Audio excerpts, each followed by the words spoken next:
Namaskar. Medieval Hindu India. A.L. Basham.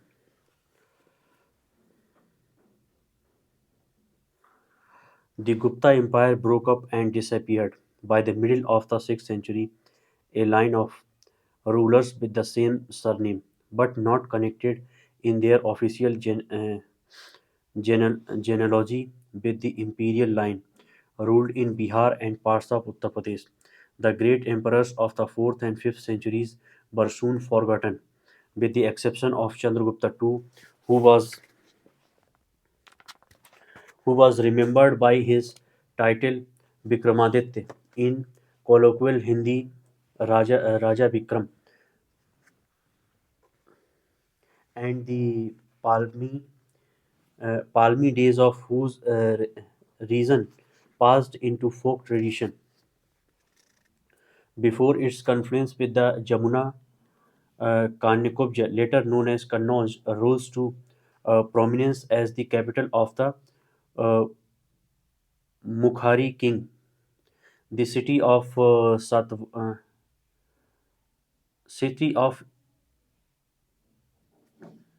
Isthanbiswar, now Thaneswar, in the watershed between the Ganga and the Indus, became the capital of a rising family of rulers descended from a uh, Pushya, Pushyan Huti. Gujarat and Malwa were in the power of the Maitrak Maitrak dynasty. Maitrak dynasty, founded by a general of the Guptas in Deccan of Chalukya dynasty, was gaining in strength, while in Tamil Nadu the dynasty of the Pallavas was also enlarging its boundaries. This is the pattern of India politics until the Muslim invasion. There were generally there were generally five or six main focuses of power throughout the subcontinent, with numerous lesser kingdoms, sometimes independent, sometimes tributary to one of the greater rulers. Those corners of the subcontinent with well-defined natural frontiers such as Kashmir, Nepal, Assam, Odisha, and Kerala were less involved in the constant struggle for power, and their political life, though also often marked by local conflict, was rarely much affected by the constant strife in the Great Plains. The unusual system of government bore some resemblance to the feudal system of medieval Western Europe, as the previous chapter has shown. The Mauryas established a bureaucracy, and the Guptas revived some feature of Mauryan administration, though they allowed greater devolution of power. As the Guptas declined, provincial governors whose posts were already often hereditary took to calling themselves Maharajas and increasingly assumed the status of kings. The typical larger kingdom of medieval times consisted of an area controlled directly from the capital city, and a number of provinces under hereditary samantas, a term loosely translated as vassal.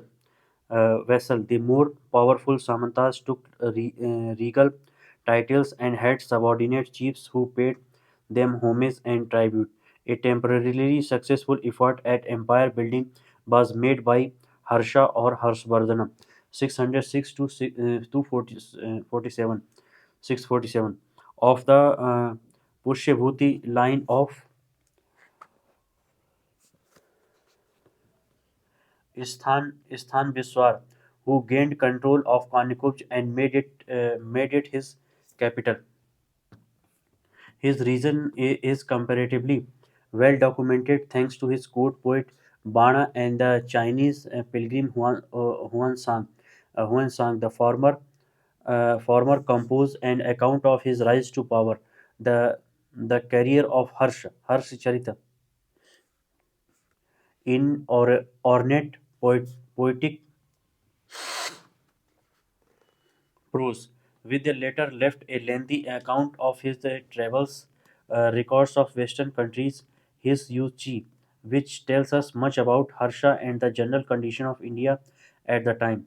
Harsha appears to have governed his empire according to the system which was by now traditional thorough vassal kings and henchmen resembling the barons of medieval Europe, who might hold high offices at court or act as district or provincial governors, but who were also great landowners and were virtually kings in their own domain. Harsha succeeded in maintaining their loyalty and holding his loose empire together through the strength of his personality and his untiring energy. When he died, apparently without heirs, his empire died with him. The succeeding period is very obscure and badly documented, but it marks the culmination of a process which had begun with the invasion of the Hunas in the last years of the Gupta Empire. The 6th and 7th centuries saw the rise of many new dynasties, small and great, in the northern part of the subcontinent. Few of these ruling families are to be found mentioned in sources from period before the Guptas, and many of these uh, genealogies begin with names which do not seem Sanskritic. These people appear to have been newcomers. Some of them may have been related to the Hunas, a new people who began to make their presence felt towards the end of the 6th century.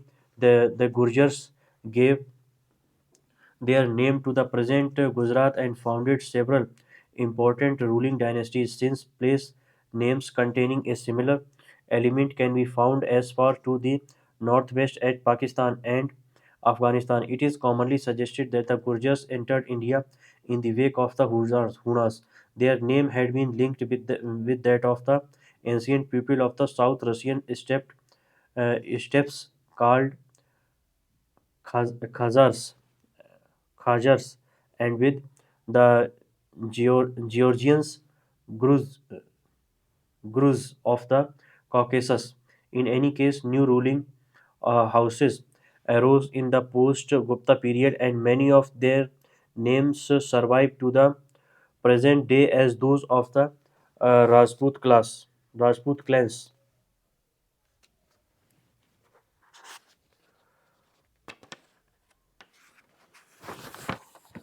Towards the end of the 8th century, three of the recently arising dynasties contended for Kanekubja, by now the acknowledged metropolis of northern India. These were the Palas of Bihar and Bengal, the Rashtrakutas of Deccan, and the Gurjar Pratihar, who controlled parts of Malwa and Rajasthan. The great city was for a time occupied by the Palas, whose Buddhist king Dharmapala drove up the Ganga Valley and exacted tribute from many kings of the area. The Rashtrakuta Govinda III, whose policy of riding the north continued by his successor, was to have many repercussions, drove Dharmapala out, but was forced to return to his base owing to trouble at home. The vacuum was filled very early in the 9th century by Nagbhat II of the Gurjar Pratihar.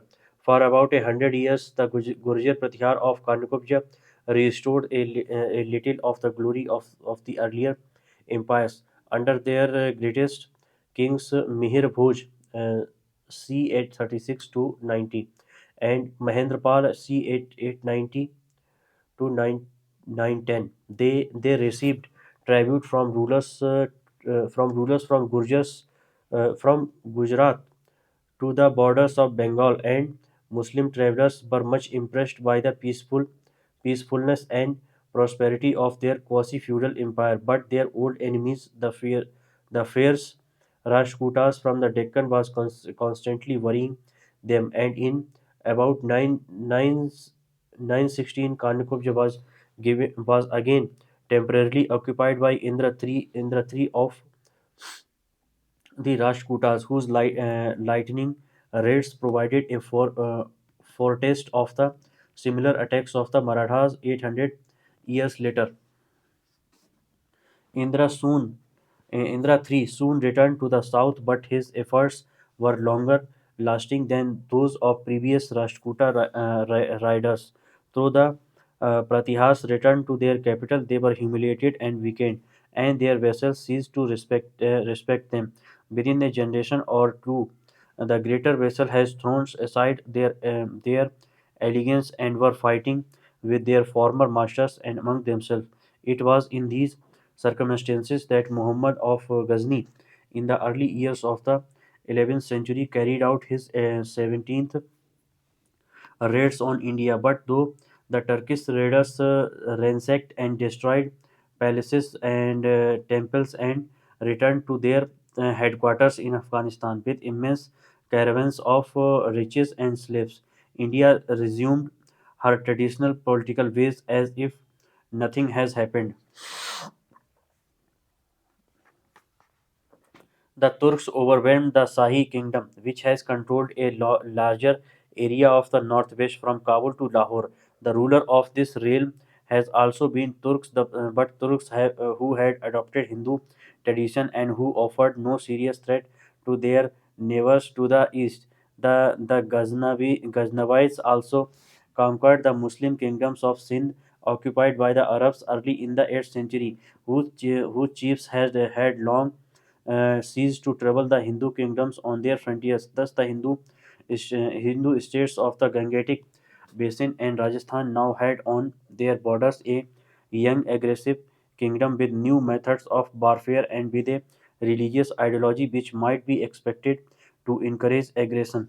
The most remarkable feature of the situation was that, as far as surviving records show, nobody whosoever in Hindu India recognized the menace of the Turks. The Ghaznavites made a few further raids, but they were far less impressive than those of Muhammad. The Turks were soon torn by internal strife, and though they continued to hold the Punjab, it must have seemed to the Hindu politicians of time that, like the Arabs before them, they would be contained indefinitely, having no real historical tradition. The Indian memory of earlier conquerors coming from the northwest, Greeks, Sakas, Kushanas, and Hunas, was so vague that it was quite ineffectual as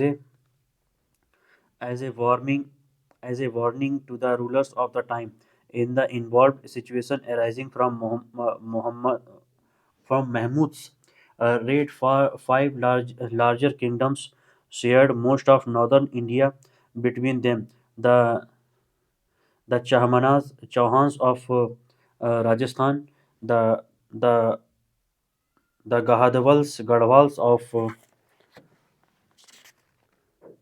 Kanyakumbh, Kannauj, and Varanasi, Banaras, the Chalukyas or Solankis of Gujarat, the Parmars of Malwa, and the Chandils of Bundelkhand, and the south of the Ganga. These dynasties bore names which are among the best known of the 36 Rajput clans. Their kings had already acquired something of the traditional Rajput character: gallant, extremely sensitive to point of honor, glorifying war, but a gentlemanly kind, intensely devoted to tradition, and quite incapable of serious cooperation with one another. The Palas, who governed Bihar and Bengal, had been quite untouched by Muhammad's invasion. Early in the 12th century, they were replaced by the Sen dynasty, which reversed the Pala's traditional support of Buddhism and encouraged Hindu orthodoxy. They seem to have played little or no parts in the politics of the western part of India, where the five major kingdoms and numerous lesser tributaries realms fought honorably among themselves, basing their strategy and tactics on principles inherited from the epics.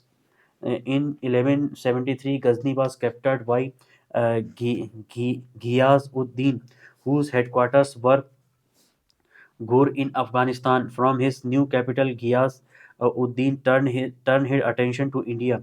His brother Muhammad bin Salman occupied the Punjab and deposed the last ruler of the line of Muhammad. Then in 1191, Muhammad bin Salman attacked Prithviraj, king of the Chahmanas, the Hindu ruler on his eastern frontier. Prithviraj, fighting on his ground with the larger army, defeated Muhammad at Tarain, and he retaliated. In the following year, 1192, Muhammad came again with stronger forces, and on the same field of terrain, Prithviraj lost the day, and the Ganga Valley was open to the invaders. Before the century was over, Turkish control was established along the whole length of the sacred river. These were not by any means of the last attack from the northwest. However, soon after the Turkish occupation, Mongol hordes swept into India and occupied much of the territory west of the Indus. The 1938 Timur, the great Mongol conqueror, sacked Delhi and raged through western India, causing tremendous carnage and destruction. In 1526, Babur the Mughal defeated the Afghan ruler of Delhi and occupied the country. In 1555, his son Humayun reconquered it from his base in Afghanistan. During the 18th century, Persian and Afghan raided India in turn, both sacking Delhi before returning to their homelands. If we examine all these conquests together, it becomes clear that many frequently heard explanations of the failure of the defenders of India to reinvest invasion are facile generalizations based on too few instances. Indian Muslims were hardly more successful at defending themselves against invasion than Hindus, and the weakness of Indian armies in these circumstances cannot therefore be due to the fact that a Pacific Hindu is essentially a less competent soldier than the Muslim. Some modern Indian historians are inclined to blame the caste system for the Hindu debates, which they suggest was brought about by the fact that most Hindus were non-combatants who felt no real sense of national patriotism but only loyalty to their caste brotherhoods. But Hindu armies never consisted only of Kshatriyas, and all classes, including Brahmins, could take part in war.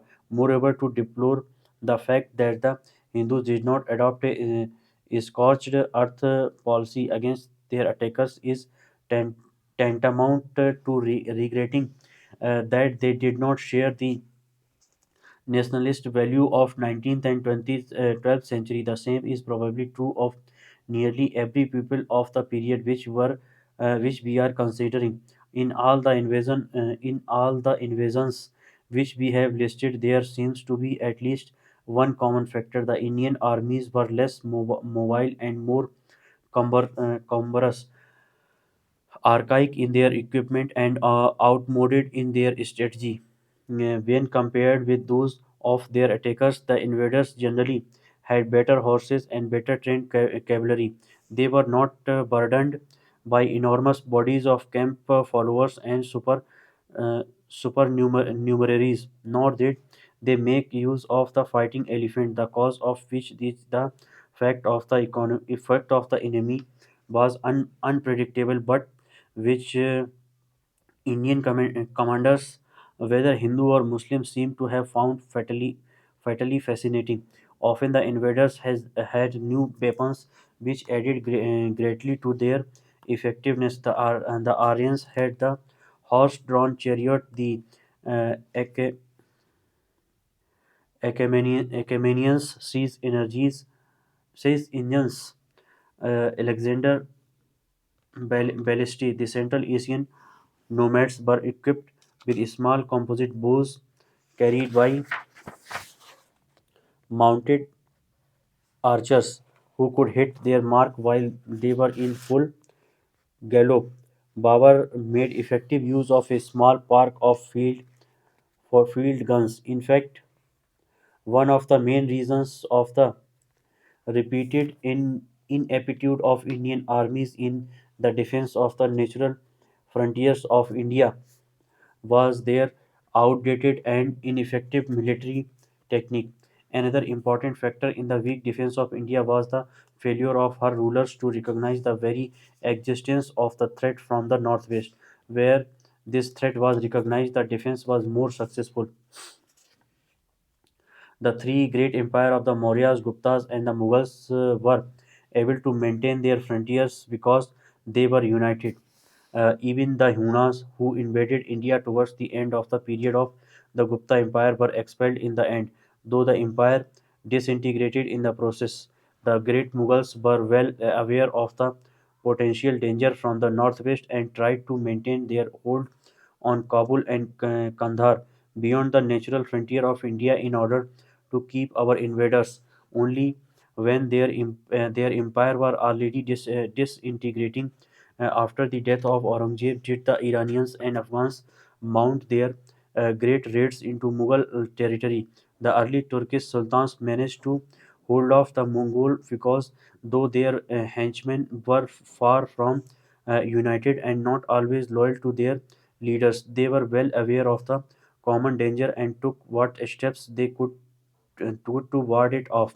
The Hindu kings at the time of the Turkish invasion were hopelessly divided. We have seen that when Muhammad of Ghazni defeated the Sahis of the northwest and occupied the Punjab, no Hindu king seemed to have been aware of the danger to the rest of India.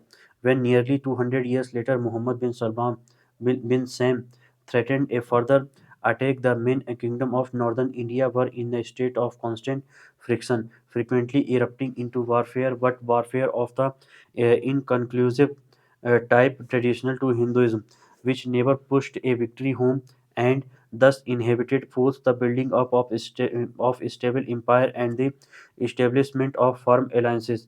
If Prithviraj had some help from his neighbors to the east, as certain Muslims account assert, it was half-hearted and ineffectual. The period from AD 550 to 1200 saw the rapid development of Aryanized culture in the peninsula.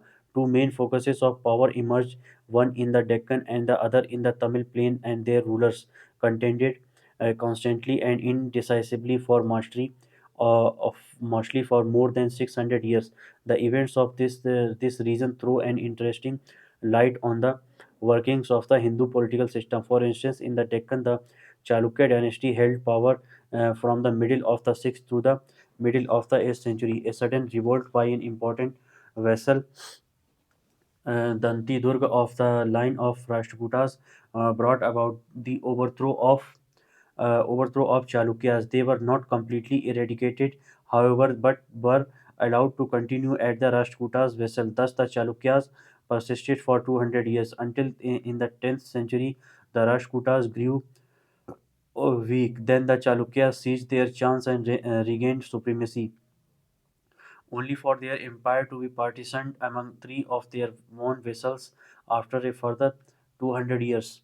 The first great dynasty to control the Tamil plain was that of the Pallavas, whose ruler introduced many features of the northern civilization into the south. Between the Pallavas and the Chalukyas were several minor kingdoms, usually tributary to one of the great powers, but always ready to become independent whenever they found an opportunity. Among these, the Kadambas are worth mentioning because of their origin. The line was founded in the 4th century by the young Brahmin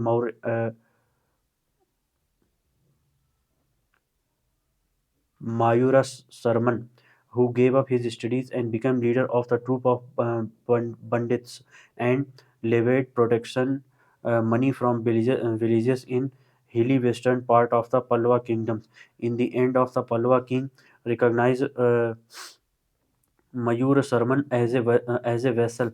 He established his capital at Vanavasi in Mysore, and his descendants were classed at as Kshatriyas, though they remembered their Brahman ancestry with pride. In the ninth century, the Palwas gave way to the Cholas, who claimed descent from the early Tamil kings of the same surname, who had disappeared from history over 500 years earlier. The Cholas are noteworthy for their patronage of art and architecture, splendid temples with majestic towers and fine sculpture, especially in bronze, were produced during their rule. To some extent, they revived the tradition of bureaucracy and developed a more centralized form of government than that of most other Indian kingdoms, finding a place in the system for councils, usually chosen by lot, a record of whose deliberations are still to be seen engraved on the walls of village temples in various parts of Tamil Nadu. The Cholas are also noteworthy as the one dynasty of India which, if only for a while, adopted a maritime policy,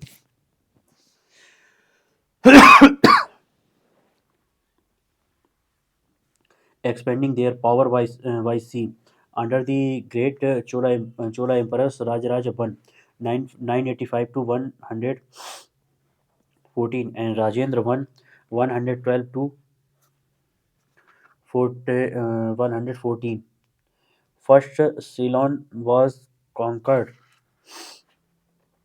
and then the whole eastern seaboard of India as far as the Ganga. Finally, under Rajendra, a great naval expedition sailed across the Bay of Bengal and occupied strategic points in Sumatra, Malaya, and Burma. This Chola maritime empire, the the only certain instance of Indian overseas expansion by force of arms, was not an enduring one. Later, Chola rulers became once more involved in the endemic wars with the Chalukyas and lost interest in their overseas possessions. Within 50 years of the expedition, all the Cholas troops had been withdrawn to the mainland. Later, the Cholas weakened and were replaced as the dominant power in Tamil Nadu by the Pandyas, whose capital was the sacred city of Madurai in the extreme south. The whole of the peninsula was shaken to its foundation by the invasion of the troops of Sultan Alauddin Khilji of Delhi, 1296 to 1316, led by his led by his general Malik Kafur. As a result of Deccan came under Muslim domination for 400 years, but the south remained under Hindu control. After a brief inter, interlude when a short-lived Muslim sultanate ruled from Madurai, the hegemony of the Dravidian south fell to the empire of Vijayanagar, founded in 1336 and surviving until 1565, when its forces were defeated by the coalition of Deccan sultans. This was the last of the great empires on the old Hindu model, and by the time of its fall, the Portuguese were already controlling the seas around India. The long period whose history we have outlined above is sometimes thought of as of decline when compared with the stable and urban days of the Guptas. This judgment is true in some particulars. The literature of the period, though it includes many important works, has nothing as near perfection as the main works of the Kalidas. This is the most excellent sculpture from this period, but nothing as fine as the best Gupta productions. Yet in architecture, there was an immense advance over uh, there was an immense advance over Gupta times, and only a century or two before the Muslims occupied northern India, there arose such splendid temples as those as Khajuraho, Bhubaneswar, Kanchipuram, and Tanjavur, among many others. In the religious life of India after the Gupta period, the greatest vitality seems to have been found in the peninsula. Here, certain South Indian Brahmins developed Hindu philosophy and theology as never before, and basing their work on the Upanishads, the Bhagavad Gita, and the Brahma Sutras, produced commentaries of great length and subtly to defend their own systematic interpretations of the text. Chief of these was Sankaracharya, a Keralite Brahmin of the 9th century who has with some justification been called the Saint Thomas Aquinas of Hinduism. Shankaracharya was only one of many teachers nearly as great as he, such as Ramanuja, died 1137, and Madhava 1197 to 1276, was founded subsects of the Vedanta philosophical school.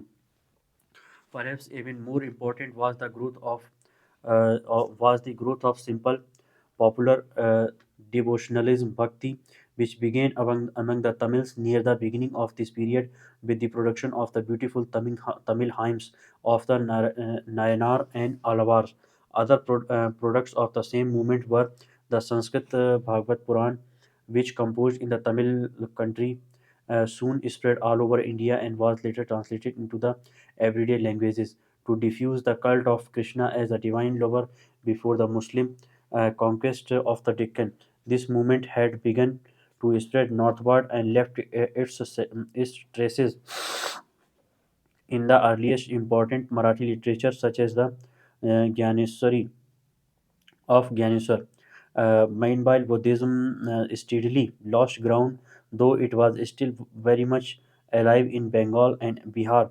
When the Muslims occupied their regions, both Buddhism and Hinduism had become affected by what is generally known as Tantricism or Tantrism, emphasizing the worship of goddesses, especially the mother goddesses, the spouse of Shiva, known by many names. With this came sexual mysticism and the uh, sacramentalization of the sexual act, which has performed ritually by cities of initiates. Other socio-religious practices looked on as reprehensible by most modern Hindus become more common in this period. Among these were the burning of widows among these were the burning of widows on their husbands' funeral pyres, wrongly called sati, child marriage, animal sacrifice, female infanticide, and the religious prostitution of the Devadasi. One feels that there was a definite lowering in the value of human life in comparison with the days of the Guptas, when, according to Chinese accounts, even the death penalty was not inflicted. Thank you.